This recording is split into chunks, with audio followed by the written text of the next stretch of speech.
অত হাসছিস কেন রে তুই? এইখানে বইয়ে লেখা আছে মা বাবার পায়ের তলে যেন স্বর্গ আছে। হ্যাঁ, তো কি হয়েছে? আমি তো মায়ের ফাটা গোড়ালি আর তোমার ওই গন্ধ মোজাটা ছাড়া আর কিছু দেখতে পাই না, এর মধ্যে স্বর্গটা আবার কোথা? তুই তোর মায়ের ফাটা গোড়ালিটা দেখতে পাস, কিন্তু কেন তোর মায়ের গোড়ালিটা ফাটা সেটা দেখতে পাস না। তোকে প্রত্যেক দিন সকাল 7টার সময় স্কুলে পাঠাতে হয় তোর মাকে।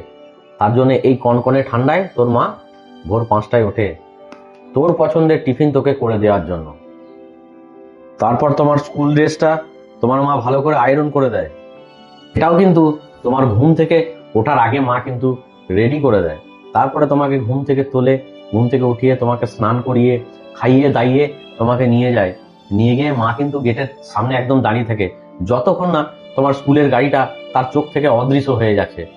তারপরে ফিরে এসে ঘরে কিন্তু তোমার মা রেস্ট নেয় না, রেস্ট করে না, কারণ জানে যে আমার ছেলেটা স্কুল থেকে বাড়ি ফিরে আসার পর সে কিন্তু খিদে খিদে করে চিৎকার করবে। তার জন্য ভালো পছন্দের কিছু খাবার বানিয়ে রাখতে হবে।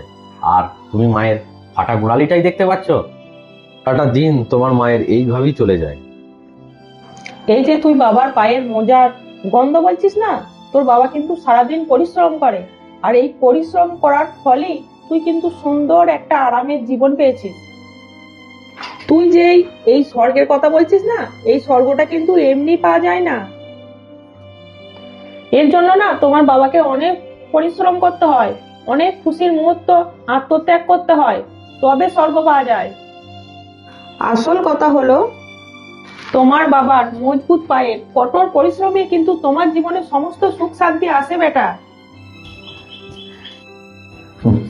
তাই তোমার মনে হয় যে মায়ের তো ফাটা গোড়ালি আর বাবার হচ্ছে গন্ধ মোজা, এর তলায় আমি স্বর্গ কি করে পেলাম?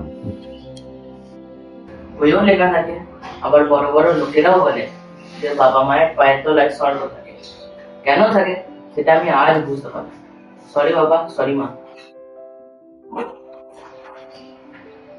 ক্ষমা করে দিও বাবা। ওঠ বেটা ওঠ, বেটা থাক থাক, ভালো করে মন দিয়ে পড়াশোনা করো আর মানুষের মতন মানুষ হও, ঠিক আছে?